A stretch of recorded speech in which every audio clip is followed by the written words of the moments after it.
வாப்பமார் தாண்ட மகன் எப்படி இருக்கிறாங்க, தொழுகையோடு இருக்கிறாங்களா?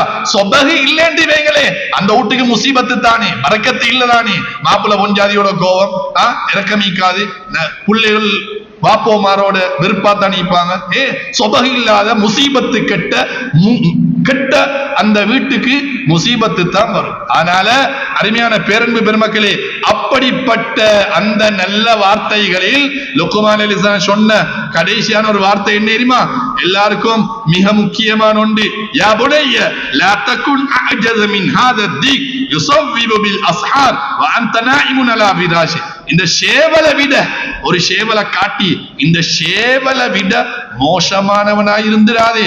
சேவல் கூட தஹஜ்ஜுதுக்கு எழும்பி கூவுது.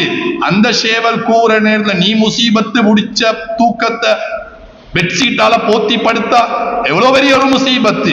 அது சஹருக்கே எழும்புது, சொபகு பாங்கோட எழும்புது, மலக்குமார்கள் வார நேரத்துல சேவல் கூவுது. சேவல் கூவ சத்தம் கேக்குதானே, நீங்க ஓத்தி கொண்டு படுக்கிற.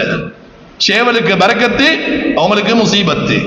அதனால இந்த முசீபத்து எல்லாம் இல்லாம கோடுமண்டா ஒவ்வொரு வீட்டுல வாப்பமாறு அலர்ட்டா ஈக்கோணும், வாப்பமாறு விழிப்பா ஈக்கோணும், அவங்க சரியா ஈக்கோணும், அவங்க ஜமாத்து தொழுகைக்கு வரணும், பிள்ளைகளை ஜமாத்து தொழுகைக்கு அனுப்பணும், கையோட குட்டியும் வரணும். நேர காலத்தோட நீ தூங்கிட்டு நீ பின்னத்து கலவால வான்னு சொன்னா அது விளப்பங்கெட்ட வாப்பா. படிச்சவராயிக்கலும், கோட்டை போடுகிறவராயிக்கலும், BMW போறவாயிக்கலும், பிளைட்ல பறக்குறவாயிக்கலும், நீ பின்னத்து கதவாலவா எந்த ஜாம் பண்ணாலும் பரவாயில்லைன்னா அது விளப்பம் இல்லாத விளப்பங்கெட்ட வாப்பா உண்டு.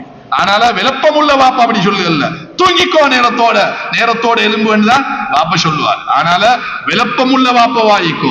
ஆனால யாரையும் ஏசுறல்ல, பிழையா தொப்பிய போட்டுக்கொண்டா சரியா போட்டுக்கொண்டா சரி. மின்பர்லிய ஹத்தீபும் தான், அவர் பிழை செய்தாரா, அவர் சரியாயிட்டார் சரி. நீங்க பிழை செய்றீங்களா, நீங்க சரியாய் கொண்டா சரி. அல்லாஹ் அப்படியே சொல்ற.